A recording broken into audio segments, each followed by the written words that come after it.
I got to bring my panel in on this one. Eli Stokel is the White House reporter for the Wall Street Journal and an MSNBC political analyst. Evan Siegfried, a Republican, a penguin enthusiast. I bet you didn't know that. And Jason Johnson, a politics editor at TheRoot.com and also an MSNBC political contributor.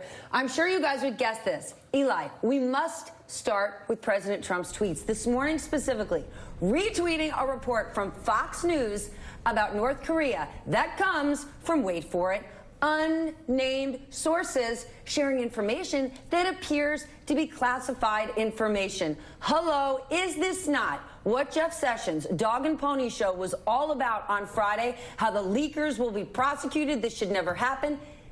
I mean, what is this here? Well, it's hypocrisy, but, you know, this is a president who's never, ever been capable of being shamed for hypocrisy, self-contradictions, any of that. So it's really not surprising. It fits this sort of pattern of, you know, Trump being, I've called him at times, a sort of a goldfish in the sense that he seems to forget what happened 10 seconds before. He's always in the moment just sort of reacting and trying to get reactions, and he doesn't really worry about whether or not it contradicts something he said before or a broader point. And obviously, you know, there have been a lot of stories over the last week about the new White House Chief of Staff, John Kelly, trying to control the flow of information to this president, the news stories that get left on his desk, the things that he watches. Obviously, you can see from this morning's tweets, that's a huge challenge. You're not going to take this president away from his Twitter account, and you're probably not going to be able to get him to turn off Fox News, which is often what you know, precipitates the tweets when he's reacting to what he sees on the television. I'm pretty sure General Kelly is not going to start rooming with President Trump. Evan, I got to ask you about Trump's tweeting over and over about his base. And this does confuse me because he's not on the campaign trail anymore. The base is irrelevant. He's the president of the United States. And while his base might not ever abandon him, is the broader Republican Party. You've got a new CBS poll saying that Trump is going down. Then there's a CNN poll saying Republicans are feeling good about him. What is it, actually? Well, first, to push back about General Kelly rooming with the president, he just needs to go on the DVR and set the parental controls.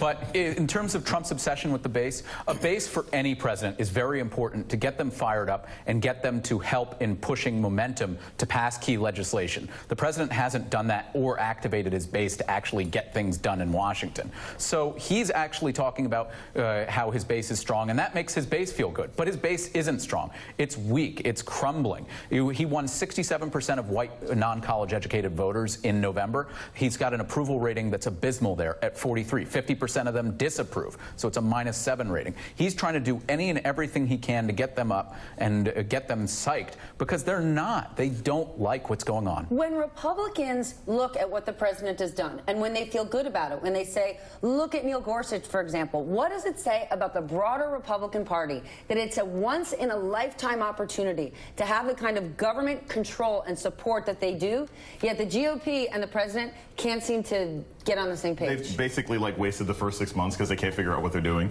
and half the important positions haven't even been filled yet. And I mean, executive orders. Right. You know, those you don't need really anybody count. else. Yeah, you can just those are perfect for memes, but those aren't necessarily getting the job done. I think the other issue here is that if you look at this health care vote, right, the real value of the president's base when you're trying to push through legislation is I can call on that 30 to 40% in your state to pressure you. It didn't work against John McCain. It didn't work against Mikulski. It didn't work against Susan Collins. So he hasn't even been able to rally his base to get Congress to do what he wants. And that is a sign of an absolutely ineffective president. Maybe he'll change down the road. Congress, Republican Congress. Exactly. Can't even get them to move. Eli, I want to ask you about the New York Times report that was leaked, this climate change report. Do you think the scientists jumped the gun here? The White House didn't even have the opportunity to release it. Why not give the White House the opportunity? And if they don't do it, then you've got a case to make. Here, they leaked their own jam.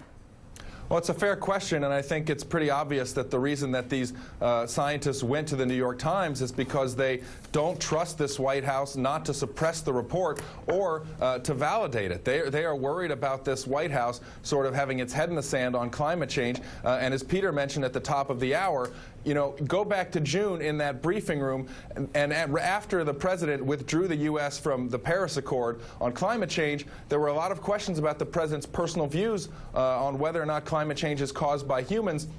And over and over again, the answer from Sean Spicer was, I haven't had a chance to talk to the president about that. Just not really believable, right? You see the president every day. You work in the West Wing. If you wanted to get us an answer for that question, you would. And there's been no transparency from the White House, which can only lead you to believe, based on its actions, the president withdrawing from Paris, not wanting to answer that question, that this is not a White House that is all that worried about the threat of climate change. And obviously, given how serious that threat is, according to this draft report and these scientists, you can kind of understand why they may have wanted to make this public rather than going the sort of normal route and quietly sending this over to the White House and waiting for the administration to act. Let's just think about that. Put that into context. These are scientists who are saying we need to get this out there. Last week, Evan, you, a Republican, wrote that this White House is short on competence, and you said it was a rudderless ship.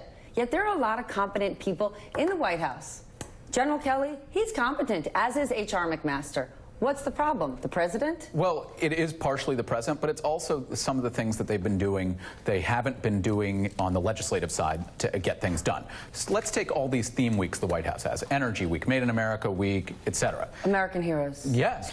And I think that when you go out and have those, if you're a normal or a Republican or Democratic administration, on the first day of that week, you have a member of the Senate and a member of the House introducing legislation that does something toward that goal of whatever the theme is.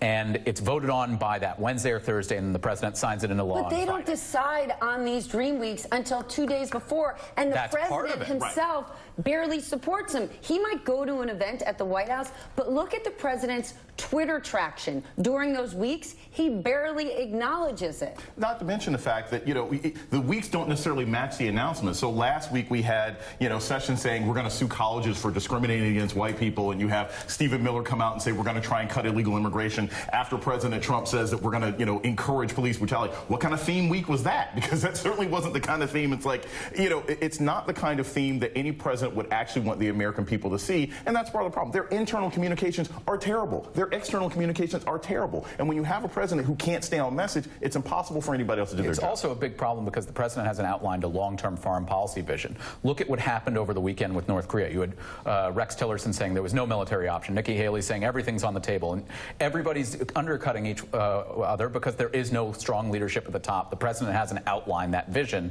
and so they're improvising. Eli, on the topic of improvising and strategy and messaging, what does it say that the president, who does take to Twitter, who has 24 hours a day to get his message out, he continues to attack the fake news media, the failing New York Times, a state senator, yet I've seen not a single mention of the attack on a mosque in Minnesota, the Marines that were killed off of Australia. Right. I mean, it's fascinating. The president's Twitter feed is really the clearest look that the country's ever really had into the psyche, the actual thoughts of the person in the Oval Office. And a lot of times Americans just don't like what they see. They don't like the lack of seriousness. They don't like the priorities, the things the president chooses to continue to tweet about and attack versus the things that he doesn't tweet about. Even a lot of President Trump's base supporters say when people go out and interview them, I wish he would stop tweeting. I wish he would cut down the tweeting. It just doesn't seem presidential. So some things about being president continue to be sacrosanct a little bit. How about human? President Trump, if I was a mother of one of those 3 Marines, I would beg of you right now, as the commander-in-chief, to acknowledge the loss of my son. Are you kidding me? To say he's not being presidential, how about being a respectful human? I think that's a fair criticism, but I think, you know, what I've reported on and talking to people about the president's addiction to social media is that Twitter gives instant feedback. It gives instant gratification. The president has millions of followers, and whenever he tweets anything, you can sit there and you can see the retweets and the mentions and all that coming back at him, and that is something that he feeds on. That may be childish. That may be something that you would hope that a 71-year-old man might sort of be beyond, but that is where we are, to say nothing of sort of the priorities and the things that presidents generally should use that platform and bully pulpit to speak to and to really, you know, set a tone for the country. 71 Schmevendy-one. You can learn as a young child. Try to acknowledge others and be respectful. All right, we're going to take a break. Next,